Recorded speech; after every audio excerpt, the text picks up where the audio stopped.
कभी दक्षिण भारत के शोर पर हिंद महासागर, अरब सागर और बंगाल की खाड़ी एक साथ मिलते हैं। वहाँ एक दिव्य कन्या रहती थी। उनका नाम था देवी कन्याकुमारी। बहुत समय पहले दैत्यराज बानासुर ने तप करके वरदान लिया था कि उसे केवल एक कन्या ही मार सकती है। उसके अत्याचारों से परेशान देवताओं ने भगवान शिव से प्रार्थना की कि देवी शक्ति के साथ मिलकर बानासुर का अंत करे। इसलिए भगवान शिव और देवी कुमारी का विवाह तय हुआ। पूरे त्रिवेणी संगम को फूलों से सजाया गया। नारियल के पेड़ मानो हवा में झूम रहे थे और समुद्र की हल्की लहरें वीणा की धुन बजा रहे थे। पर एक शर्त थी, शिव और देवी का विवाह ब्रह्म मुहूर्त में ही हो सकता था। देवताओं को डर था कि यदि देवी की शादी हो गई तो वे कन्या नहीं रहेगी और वह बानासुर अजय हो जाएगा। इसलिए उन्होंने एक दिव्य योजना बनाई। जैसे ही शिव वरमाला लेकर चलने लगे, देवताओं ने मुर्गे की आवाज निकालकर पहले ही सुबह का ब्रह्म पैदा कर दिया। भ्रमित होकर शिव वापस कैलाश लौट गए। यहीं से देवी का विवाह अधूरा रह गया। जब देवी को पता चला कि विवाह नहीं हो पाएगा, उनका हृदय दुख से भर गया।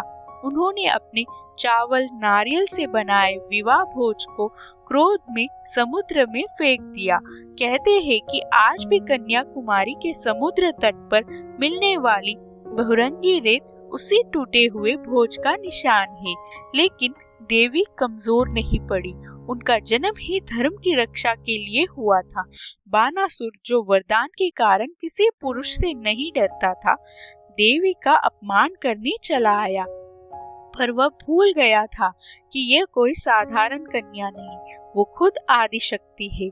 समुद्र की तेज लहरों के बीच हवा की गर्जना में देवी ने अपने तेज से बानासुर का अंत किया और उसी क्षण से वे कहलाने लगी कन्या, जिसने धर्म की रक्षा के लिए स्वयं को जन्म दिया। आज भी मंदिर में देवी को कन्या के रूप में पूजा जाता है। मुख्य गर्भगृह में कुमारी के नाक में चमकने वाली बाली इतनी तेज है कि समुद्र में चलने वाले नाविक इस उजाले को लाइट हाउस समझ लेते हैं।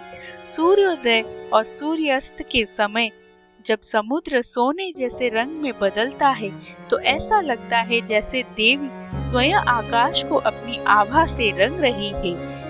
यह मंदिर, कन्याकुमारी का मंदिर 3000 साल पुराना है और कहते हैं कि मंदिर और मूर्ति की स्थापना भगवान परशुराम जी ने की थी। यह 51 शक्तिपीठ में से एक है। यहाँ माता सती की रीढ़ की हड्डी गिरी थी। कन्या होने का अर्थ कमजोरी नहीं है। दृढ़ इच्छा शक्ति और बलिदान से एक कन्या भी दुनिया बदल सकती है।